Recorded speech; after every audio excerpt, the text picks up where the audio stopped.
আমাদের সমাজে তো একটা দুর্বলতা আছে যে ভালো লোক কিন্তু সে অন্যায় মোকাবেলা করতে পারে না। আমরা দেখলাম যে অনেকগুলো শিরোনাম হয়েছে যে বিএনপি আপনাকে নিয়ে, বিশেষ করে শফিকুল ইসলাম মাসুদকে নিয়ে অস্বস্তিতে আছে। এই অস্বস্তির না, এটা এটা আপনি কিভাবে আমার দেখেন? বোধহয় পত্রিকার হেডলাইনটা একটু ভিন্নভাবে করা হয়েছে।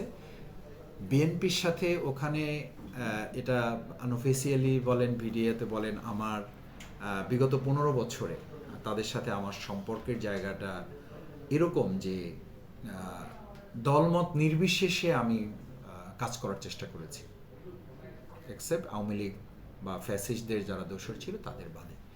সেখানে এখন হয়তো অস্বস্তিতে তারা আছেন যারা কোনো কারণে কোনো তো অসৎ উদ্দেশ্য তারা হাসিল করতে চাইতে পারেন। চালাবাজের সাথে যদি কেউ সম্পৃক্ত হতে চান, সে হয়তো অস্বস্তিতে আছেন যে জামাত ইসলামের মাসুদ ভাই যদি এখানে বা মাসুদ যদি এখানে আসে তাহলে হয়তো আমাদের এই অসৎ উদ্দেশ্য যেটা আছে সেইটা হয়তো আমি সফল করতে পারবো না। এছাড়া বাকি আমি মনে করি আমার ব্যক্তিগতভাবে আমার অহংকার আল্লাহ মাফ করুন, আমি দলমত নির্বিশেষে আমি সকলের জন্য কল্যাণ কামনা করি এবং আমি প্রতিযোগিতায় বিশ্বাস করি, প্রতিহিংসায় আমি বিশ্বাস করি না। বিধায় আমি বলেছি যে বাউফলে আমি রাজনীতি করি না। রাজনীতি করি না আমি এই অর্থে বলেছি যে আমি রাজনীতি করি ঢাকায়, আর বাউফলে আমি আমার বাউফলবাসী কিনে একটা পরিবার হিসেবে আমি গড়ে তুলতে চাই।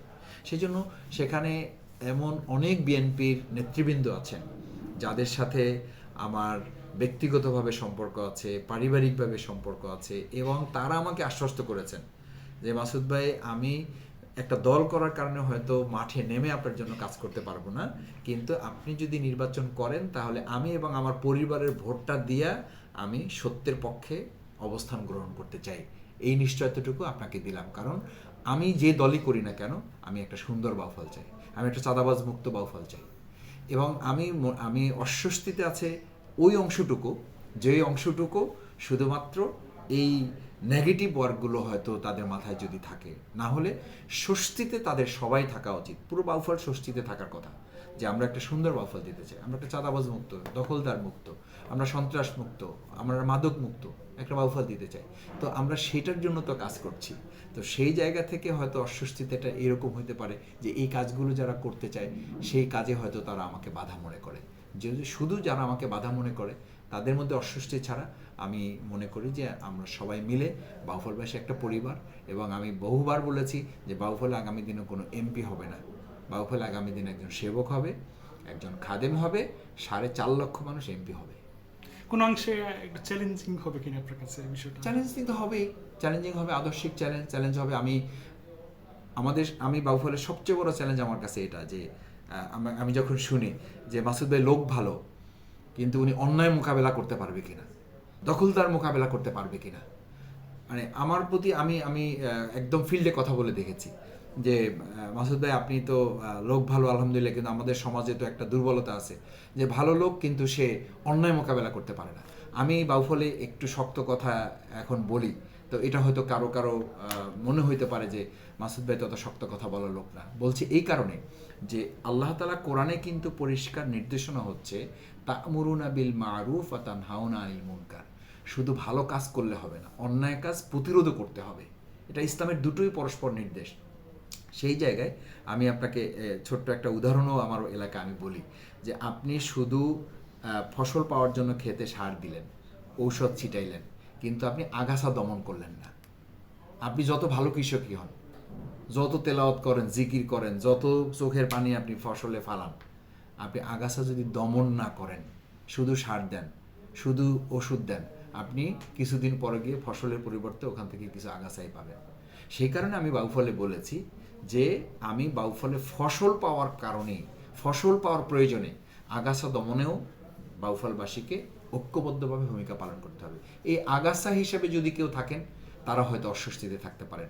বাকি আমি মনে করি যে বাউফলবাসী ঐক্যবদ্ধভাবেই এবার সত্যের পক্ষে, ন্যায়ের পক্ষে, চাঁদাবাজ মুক্ত একটা বাউফলের পক্ষে, সন্ত্রাস মুক্ত, মাদক মুক্ত এবং দখলদার মুক্ত একটা বাউফলের পক্ষে সবাই তারা কাজ করবে। আমি ইতিমধ্যে আমাদের বাউফলের গুরুত্বপূর্ণ কিছু কাজ, যেমন ধরেন কিছু মসজিদ, আমাদের হিন্দু ধর্মাবলম্বী যারা আছেন তাদের জন্য কিছু কাজ করা, আমাদের বগার এখন সবচেয়ে বগায় আমাদের যে ফেরিটা আছে, একটা আমাদের আগে অনেকগুলো ফেরি ছিল, এখন এগুলো কমে আসছে, এখন একটা শুধু ফেরি আছে। বগা ব্রিজের জন্য আমি এই সরকার না, বিগত সরকারে যারা ছিলেন তাদের সাথেও আমরা কথাবার্তা বলেছি। আমি বলেছি যে দেখেন, রাজনৈতিক দল হিসেবে না, বাউফলের আমি সন্তান হিসেবে আমাদের বগার এই ব্রিজটা দ্রুত হয়ে যাওয়া দরকার। আপনি হয়তো জানবেন যে আলহামদুলিল্লাহ বগা ব্রিজ নিয়ে ইতিমধ্যে কিছু কাজ শুরু হয়েছে। আমি আজকেও আমাদের মাননীয় উপদেষ্টা এই বিভাগের যিনি, তার সাথে আমি কথা বলেছি, ফাউজুল করিম সাহেবের সাথে। উনি আমাকে বলেছেন যে আপনি এ ব্যাপারে কাজ করেন। আমি কাতারে যাচ্ছি, 2 দিন পরে সম্ভবত রোববার বা সোমবার উনি কাতার যাবেন। উনি কাতার থেকে ফিরে এসে এই ব্যাপারে আমি আবার ওনাকে আপডেট দেব। অর্থাৎ এই গুরুত্বপূর্ণ আমাদের বগার এই যে ব্রিজটা, এটা করাটা এখন জনগণের একটা বড় দাবি। এই কাজগুলো নিয়ে আমরা কাজ করছি। এখানে কে বিএনপি, কে অন্য দল করেন, এটা কিন্তু আমরা দেখছি না।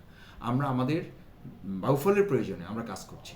সুতরাং আমি আজকে আশা করব যে আমাদের বাউফলের অত্যন্ত গুরুত্বপূর্ণ সেতু হিসাবে এই ব্রিজটা যদি হয়, তাহলে আমাদের ওখানে 4টা উপজেলা এটা দ্বারা উপকৃত হবে।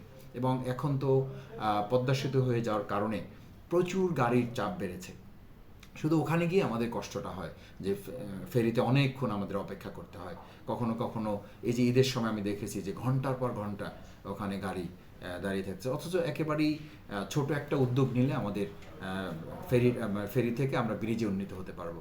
আলহামদুলিল্লাহ আমি যতটুকু জেনেছি বা আমি যতটুকু যোগাযোগ রাখছি, এবং আমাদের অনেক ভাইয়েরাও কাজ করছেন, আমি তাদেরকে ধন্যবাদ জানাচ্ছি যে আমাদের এই বগার ফেরিটা নিয়ে যারা ব্রিজে উন্নীত করার জন্য বা ব্রিজটা নির্মাণ করার জন্য ইতিমধ্যে একটা প্রতিষ্ঠানের সাথেও সরকারের সম্ভবত কিছু আলাপ হয়েছে।